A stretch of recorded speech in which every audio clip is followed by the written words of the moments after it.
All right, let's talk about Argentina. When you think of their exports, what comes to mind? Probably steak, right? Maybe some soy.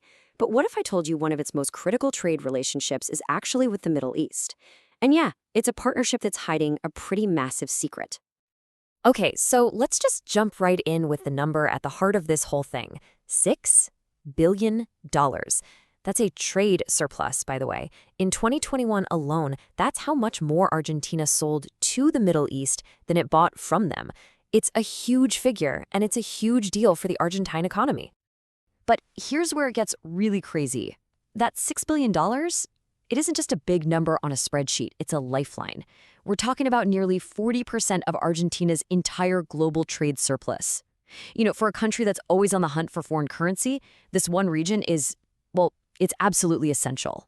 So the big question is, where is all this money coming from? The obvious answer, the one that probably just popped into your head, is agriculture.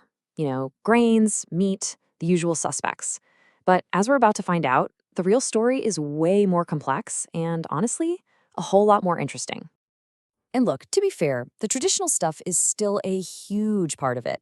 You've got your agro-industrial powerhouses leading the way. Things like corn, soy meal, beef. Yeah, they're definitely the foundation of this relationship. They're shipping tons of this stuff to places like Saudi Arabia, the UAE, and Israel. But that begs the question, right? Is this whole relationship just about Argentina being the region's breadbasket? Is it really that simple? Or is there something else going on, just under the surface? Well, the answer leads us to this really fascinating economic idea. It's called the paradox of incipient diversification.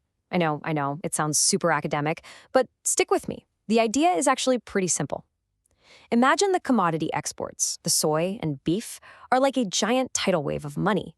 They're so huge, so massive, that they completely hide this other really cool thing happening. A small but growing current of specialized, high-value exports. And this slide really nails that idea. On one hand, you have the common perception. It's all about commodities. But on the other hand, you have this emerging reality, where sophisticated tech and things with real added value are quietly carving out a pretty significant market for themselves.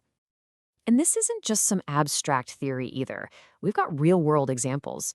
Check this out, $107 million of iron pipes sent to the UAE. Or how about an entire high-tech composting plant designed, built, and exported by an Argentine company all the way to Saudi Arabia? I mean, come on, these are serious industrial goods. This proves Argentina can do a lot more than just farm. Okay, so when you see all this incredible potential, you have to ask the obvious question, right? If this opportunity is so good, why isn't every company in Argentina jumping on it? Well, as you might guess, the road for an exporter is, well, it's not exactly easy. Basically, any company trying to export has to run this gauntlet of three major challenges. First up, you've got these tricky non-tariff barriers. Think regulations, certifications, all that fun stuff. Second, the logistics costs are just brutal. And third, you've got the wild card, the constant instability of the region's geopolitics. Let's talk about those regulations for a second, specifically halal certification. Now, you might think of this as just another piece of red tape, another hurdle to jump, but the source material makes a great point here. It reframes it. It's not a barrier, it's an export passport. Getting that certification is like a stamp of quality. It tells everyone in that market that you're a serious player.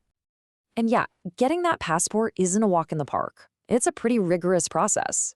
It all starts with an application and a feasibility study. Then, they do a super detailed on-site audit of your plant to make sure everything lines up with Islamic law. And finally, you get a certification for each individual batch you're shipping out. All right, next challenge, logistics costs. And honestly, this one is just staggering. It's a huge competitive disadvantage. Get this, port costs in Argentina can be up to 13 times higher than in neighboring countries. 13. That's an insane amount of money tacked onto the price before your product even leaves the dock. And finally, there's geopolitics, which is a real double-edged sword here. On one hand, any conflict in the region can make things like oil and fertilizer more expensive for Argentina. That hurts. But on the other hand, that very same instability makes countries look for stable, reliable partners who are far away from the trouble. And that creates a pretty unique opportunity for a country like Argentina. So we've seen the massive opportunity, and we've seen the very real roadblocks. The question now is, what's the game plan? How do you move forward? Well, the analysis here doesn't just point out the problems. It actually lays out a clear two-part strategy, one for businesses and one for the government. Okay, so for the companies themselves, the playbook is pretty clear. First, you've got to move up the value chain, differentiate yourself. Second, you have to stop thinking of certifications like halal or kosher as just costs. They're strategic investments that can unlock whole new markets. And third, you need to find those high-growth niches. For example, the organic food market. Shelf space for organic products in the UAE grew by an insane 60%. At the end of the day, it's about being smarter, not just bigger. And then there's the government's part. Their job is to tackle those huge structural problems we were just talking about. That means really working to simplify regulations, making some serious investments to lower those insane logistics costs, and getting out there and promoting Argentina's tech and knowledge sectors to the rest of the world. That's the stuff that lets the exporters actually get out there and compete. So all of this brings us to one final, really interesting thought. This relationship is obviously changing. It's growing beyond just farming. It's forcing everyone to rethink what Argentina's role in the world really is.